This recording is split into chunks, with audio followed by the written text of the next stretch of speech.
Bismillahirrahmanirrahim. Assalamualaikum warahmatullahi wabarakatuh. Selamat sore, salam sejahtera bagi kita sekalian. Shalom, salve, Om Swastiastu, Namo Buddhaya, salam kebajikan. Yang saya hormati dan saya banggakan, Menteri Koordinator Infrastruktur dan Pembangunan Kewilayahan, Saudara Agus Harimurti Yudhoyono, sebagai penyelenggara, Ketua Dewan Perwakilan Daerah Republik Indonesia, Saudara Sultan Bakhtiar Najamuddin, Wakil Ketua Majelis Permusyawaratan Rakyat Republik Indonesia, Saudara Hidayat Nur Wahid yang saya hormati, para Menteri Koordinator, para Menteri, Wakil Menteri, dan seluruh anggota Kabinet Merah Putih yang hadir. Hadir Menko Hukum HAM Imigrasi dan Pemasyarakatan Profesor Yusril Iza Mahendra, Menko Perekonomian Saudara Airlangga Hartarto, Menko Pembangunan Manusia dan Kebudayaan Profesor Pratikno, Menko Pemberdayaan Masyarakat Saudara Abdul Muhaimin Iskandar, Ketua Dewan Ekonomi Nasional Jenderal TNI Purnawirawan Luhut Binsar Panjaitan. Hadir juga di sini para duta besar negara sahabat, hadir 28 duta besar dan perwakilan negara-negara sahabat. I welcome you, distinguished ambassadors, ministers, and representatives of friendly countries. Para gubernur, bupati, wali kota yang hadir, yang saya minta maaf tidak saya sebut satu persatu. Ini ada berapa ratus ini?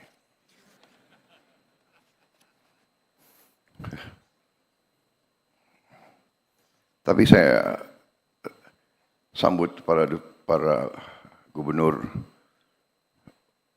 bupati, wali kota yang berkenan hadir. Terima kasih.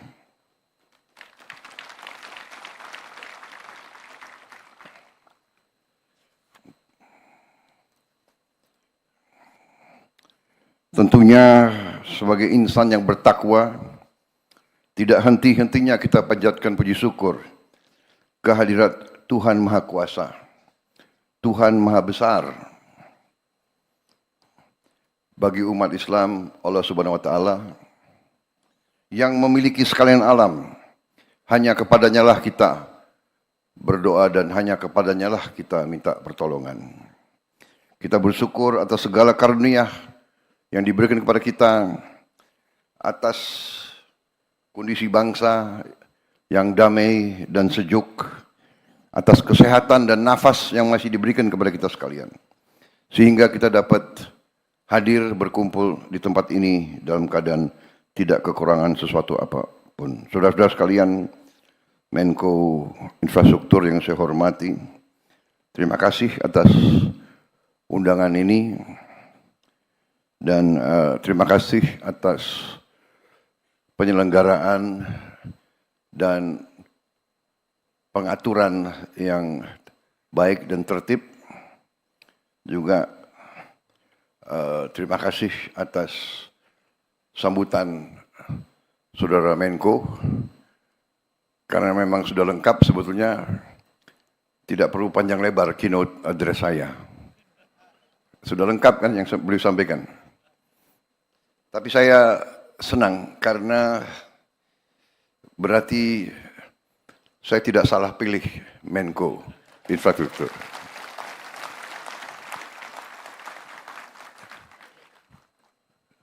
Salah satu kunci kepemimpinan yang saya belajar ialah pilihlah tim Anda yang terbaik yang bisa kau pilih. Itu yang saya belajar. Sama dengan kalau kita mau bikin tim sepak bola, pilih yang terbaik yang ada, ya kan? Kalau memang belum berhasil, minimal kita berusaha. Kan begitu. Jadi, kenapa saya sebut ini? Karena saya terus terang saja memberi pengarahan itu tidak terlalu sering. Memberi petunjuk tidak terlalu sering. Dan tidak terlalu lama. Saya memberi petunjuk kepada saudara Yudhoyono ini, saudara AHY, tidak sering dan tidak panjang lebar. Saya sampaikan ini intinya. Beliau bisa nangkap dan saudara-saudara tadi ini yang beliau sampaikan inilah sebenarnya yang sedang kita kerjakan. Jadi saudara-saudara sekalian, kita akui masih banyak tantangan, masih banyak kesulitan. Kita akui bahwa kita harus mengejar ketertinggalan kita dengan perkembangan yang begitu dahsyat di dunia sekarang ini. Tapi kita bertekad bahwa kita bisa mengejar ketertinggalan itu. Karena kehendak kita jelas, kehendak kita kuat, pemahaman kita terhadap keadaan juga jelas. Nah, sekarang tinggal mempersatukan kehendak tersebut, mempersatukan kolaborasi, dan bekerja dengan semangat, bekerja dengan optimisme, bekerja dengan kehendak yang kuat. Saudara-saudara sekalian, masalah yang kita hadapi dalam pembangunan suatu bangsa, masalahnya adalah masalah yang sudah dialami oleh berapa puluh bahkan ratusan negara-negara lain.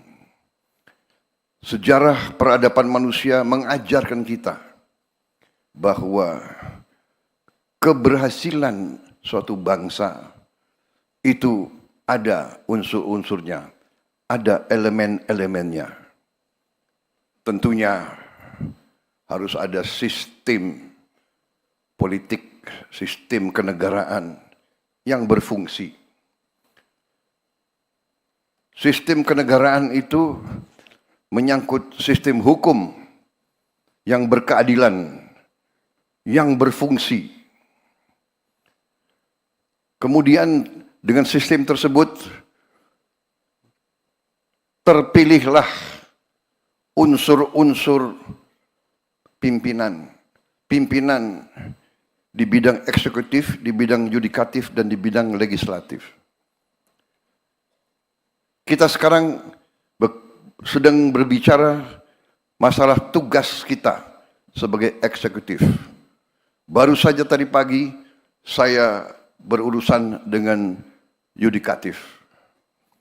Dan legislatif terus-menerus mengawasi kita dan menopang kebutuhan-kebutuhan anggaran kita. Urusan pembangunan suatu negara adalah urusan penggunaan dan pengelolaan sumber daya dan kekayaan suatu bangsa. Tugas kita bersama, para eksekutif, adalah bagaimana kita menjaga dan mengelola sumber daya dan kekayaan tersebut. Kemudian, setelah kita menghadapi dan mengalami dan setelah kita mengidentifikasi masalah-masalah pokok bangsa, kita datang dengan solusi-solusi. Kita tidak takut dengan hambatan, kita tidak takut dengan kesulitan, tidak takut dengan ancaman. Kita akan hadapi kesulitan tersebut. Kita akan hadapi dengan cepat dan kita akan cari solusi dengan cepat dan kita akan kerjakan. Saudara-saudara sekalian,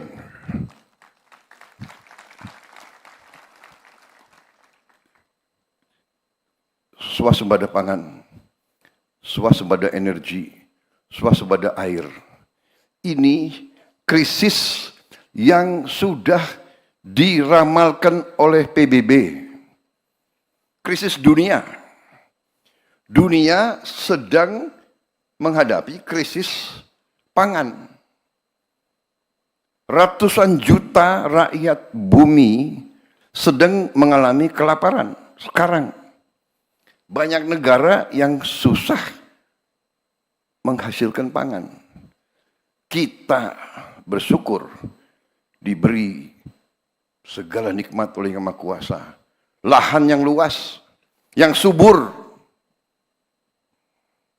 air yang cukup,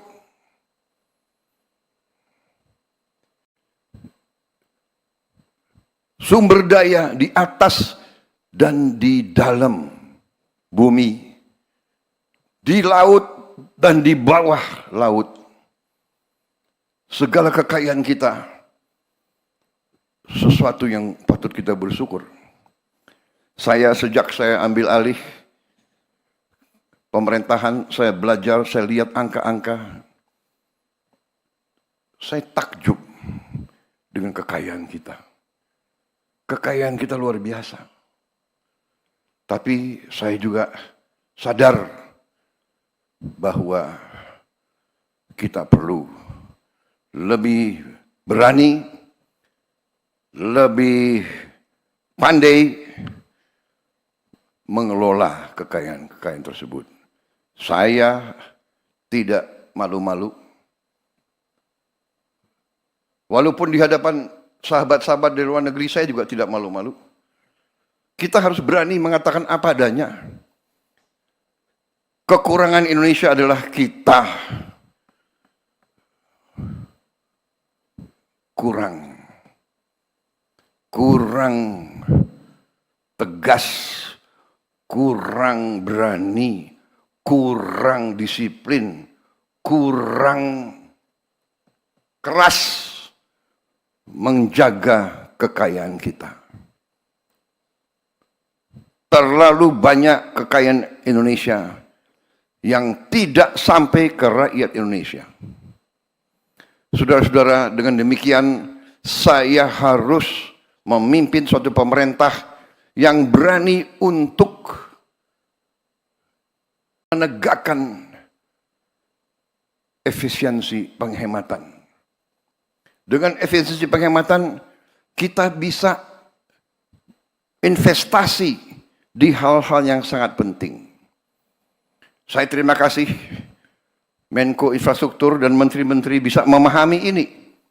Bahwa sekarang ini yang saya ingin amankan adalah sumber pangan Indonesia dan sumber energi. Dan alhamdulillah tanda-tanda sudah jelas di hadapan mata dengan kebijakan-kebijakan kita dalam beberapa bulan ini. Dan sekali lagi saya tekankan, peranan dari pemerintah sebelum pemerintah yang saya pimpin. Harus saya tegaskan di sini bahwa transisi dari pemerintah Pak Jokowi kepada saya adalah yang ikut menentukan bahwa kita sekarang bisa bekerja dengan cepat. Saudara-saudara sekalian,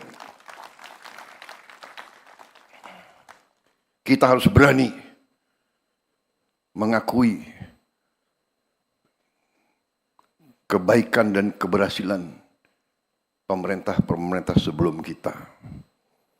Saya tidak akan pernah malu-malu bahwa apa yang kita kerjakan sekarang tidak kecil peranan pemerintah-pemerintah sebelum ini.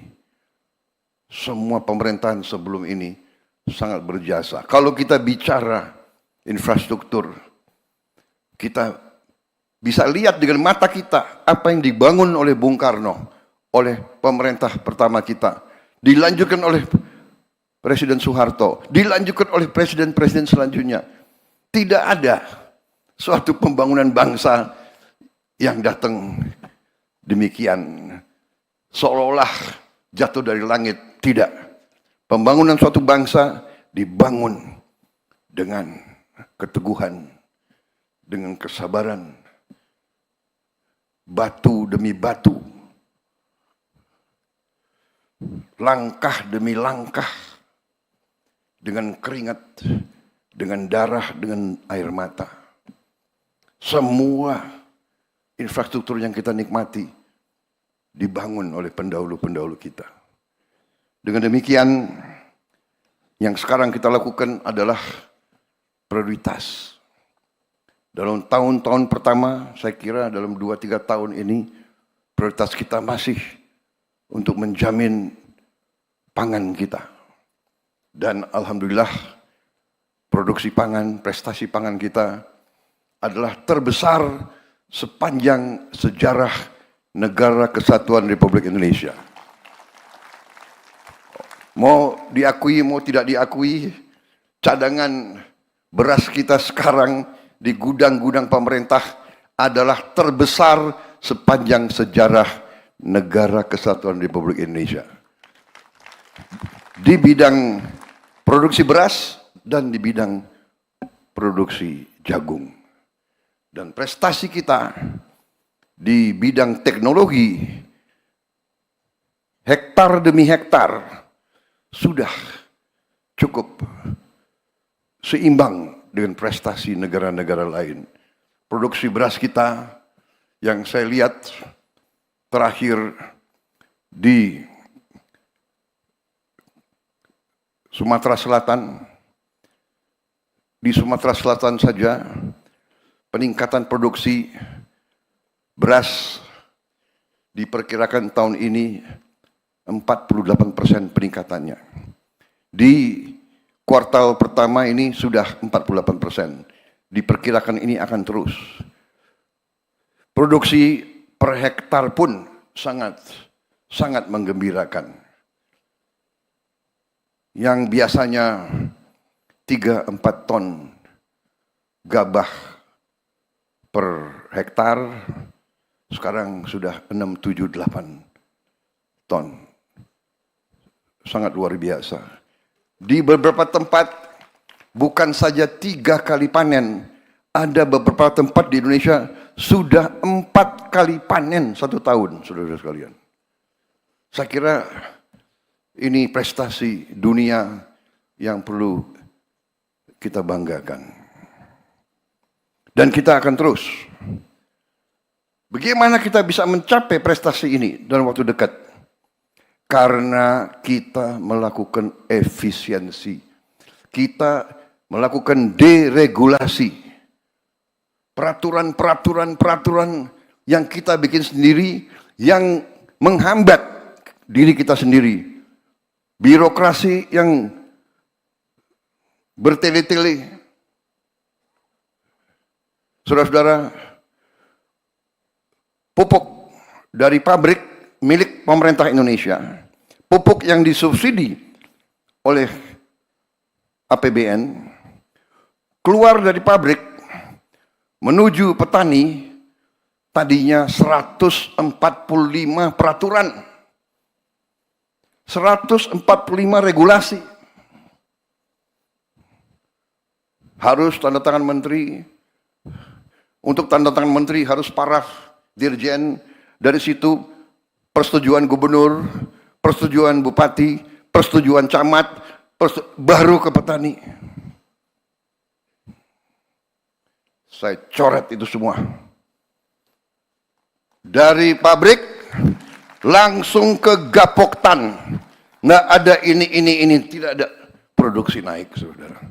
Pupuk yang langka ternyata bisa tidak langka. Pupuk bisa terjangkau oleh petani. Saudara-saudara, ini mempertebal keyakinan saya bahwa pemerintah modern harus efisien, harus kerja cepat, harus fleksibel, kenyal, dan tidak boleh bertele-tele dengan peraturan. Peraturan penting untuk mengawasi, mengendalikan, dan mengamankan. Tapi peraturan yang dibuat hanya untuk mempertahankan kekuasaan sektoral dan hal-hal yang terlibat dengan vested interest, dengan kepentingan-kepentingan tertentu yang tidak semata-mata untuk kepentingan rakyat harus kita tinggalkan. Dan saya bertekad untuk saya bekerja keras untuk mengurangi regulasi-regulasi yang tidak masuk akal. Saudara-saudara, dengan prioritas demikian, baru kita wujudkan yang akan kita wujudkan. Karena itu saya hargai Menko Infrastruktur. Saudara menangkap masalah yang kita hadapi, saudara menangkap strategi saya.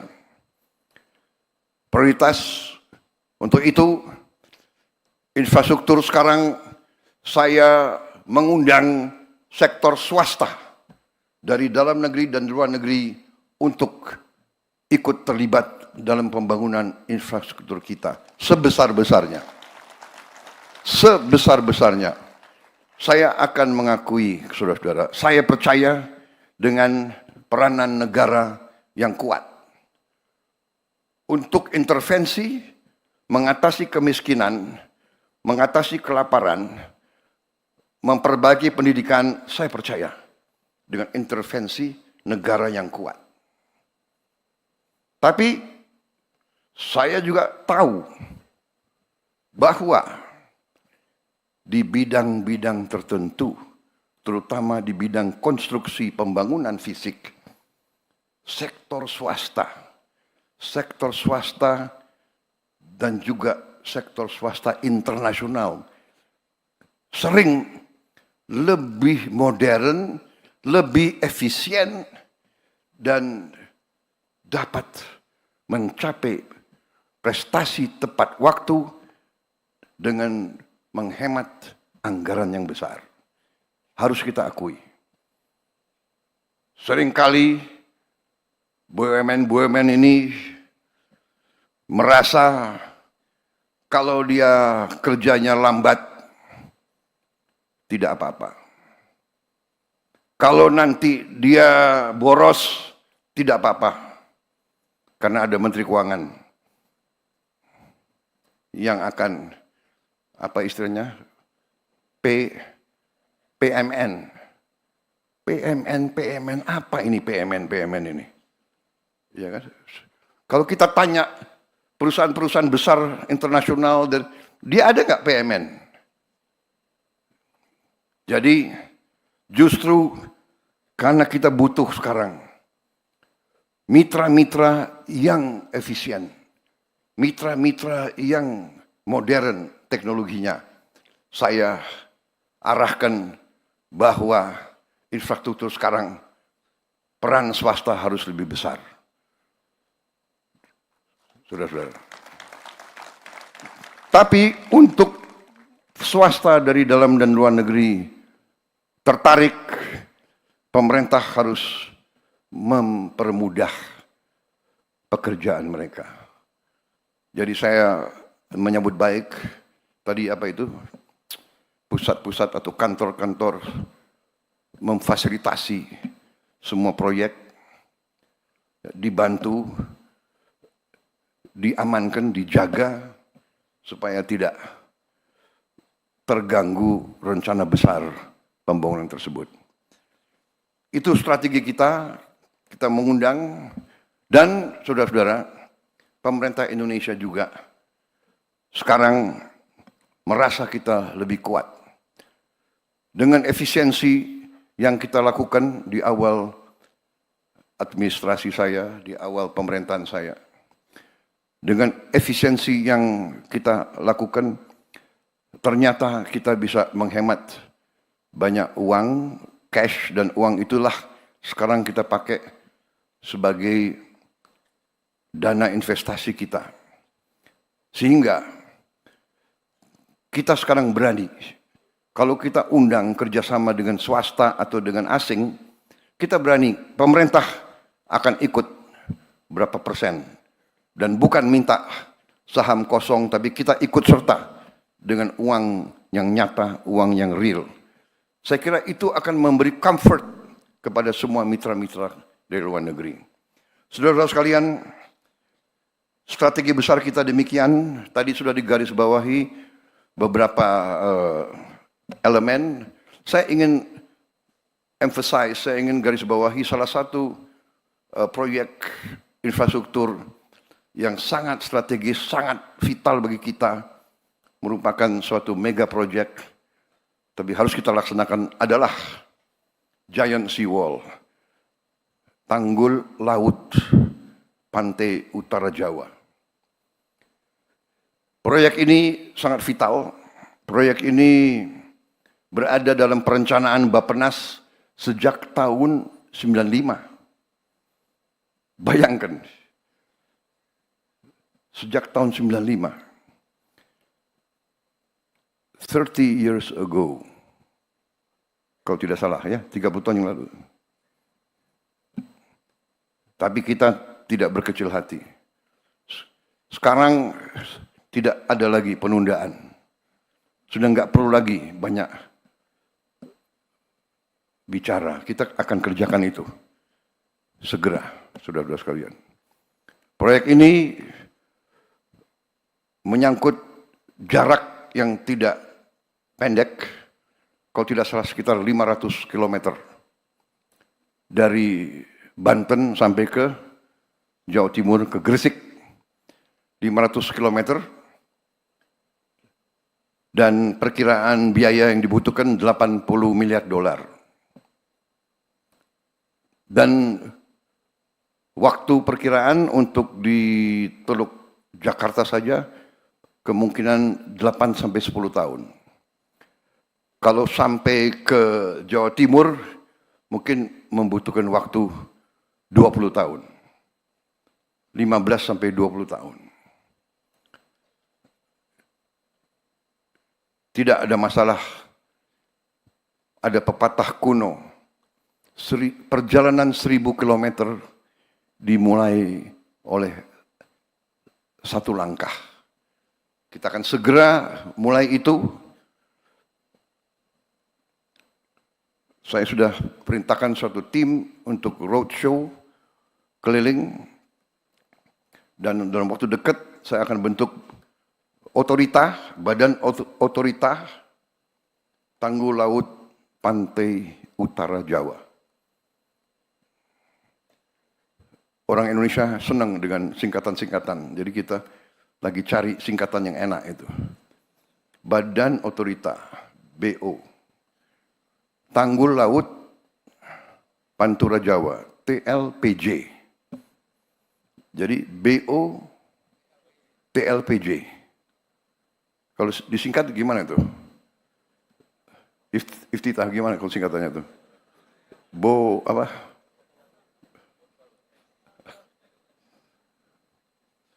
Ya, dicarilah ya. Sangat penting ini. Tapi ini vital.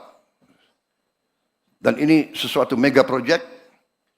Saya akan mulai, saya tidak tahu presiden mana yang akan menyelesaikan. Tapi kita harus mulai, dan kita akan mulai.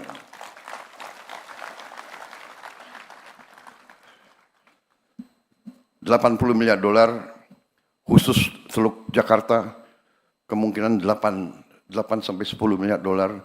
Kalau 8 sampai 10 miliar dolar, saya kira kita sendiri mampu.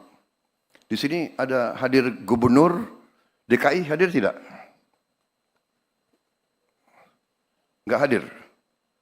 Waduh, ini coba diselidiki kenapa tidak hadir. Pakai kacamata biar saya. Tapi saya sudah ketemu. Saya sudah ketemu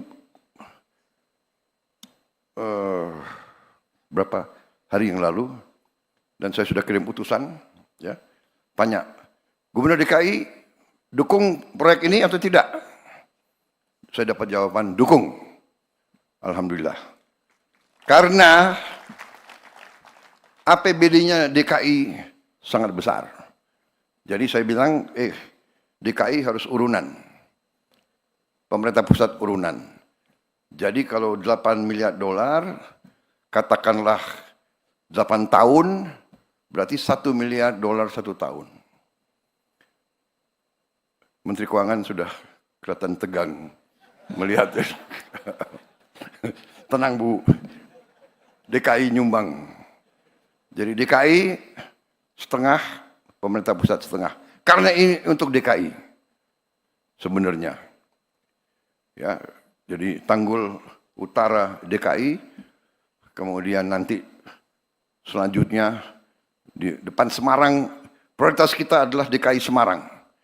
Semarang, Pekalongan, Brebes itu air sudah mengancam kehidupan rakyat kita, harus segera. Dan ini sesuatu yang harus kita laksanakan dan kita terbuka. Perusahaan-perusahaan dari Tiongkok, dari Jepang, dari Korea, dari Eropa, dari Timur Tengah yang mau ikut silakan. Tapi kita tidak tunggu, kita akan gunakan kekuatan kita sendiri. Saudara-saudara sekalian, demikian yang ingin saya sampaikan. Saya minta maaf kalau keynote saya tidak panjang. Saya kira saudara-saudara juga tidak mau kalau saya terlalu panjang bicara. Betul ya? Betul. Terserah. Saya datang sesuai permintaan audiens. Mau singkat atau panjang? Mau singkat atau panjang? Bohong gitu. Kalau politisi takut sama presiden, panjang Pak, panjang. Yang di belakang udah resah. Ya kan? Coba pakai kacamata saya mau lihat ini. Mana senyumnya yang politisi atau senyumnya yang... Kalau orang-orang eksekutif ya, orang pengusaha, orang itu maunya singkat. Sudahlah Pak, jangan macam-macam. Kasih tahu kita mana, apa, bagaimana, berapa. Kan begitu kan? Kan begitu. Ya. Who, what, why, where, how much, and how much for me. Right? Yeah, no need to talk too much, talk too long. Saudara-saudara, karena ini sudah dibuat oleh staf saya, kasihan kalau saya nggak pakai. Kita akan terapkan disiplin fiskal. Karena saya dilihatin oleh Menteri Keuangan terus. Ya. Kita akan sederhanakan perizinan dan proses pengadaan lahan. Sudah saya singgung. Kita akan perkuat kerjasama pemerintah dan badan usaha swasta. Kita akan perkuat kerjasama pemerintah pusat dan pemerintah daerah. Saudara-saudara sekalian, kita sekarang memiliki Danantara, Sovereign Wealth Fund, di mana Danantara siap ikut infrastruktur, ikut investasi pada proyek infrastruktur. Demikian saudara-saudara yang ingin saya sampaikan, kita berada di ambang transformasi besar, kita optimis. Saya sudah melihat angka-angka itu, kekayaan kita luar biasa. Saya percaya dalam 2 tahun, mungkin mulai tahun depan dan selanjutnya, kita bisa tertibkan kekayaan-kekayaan itu.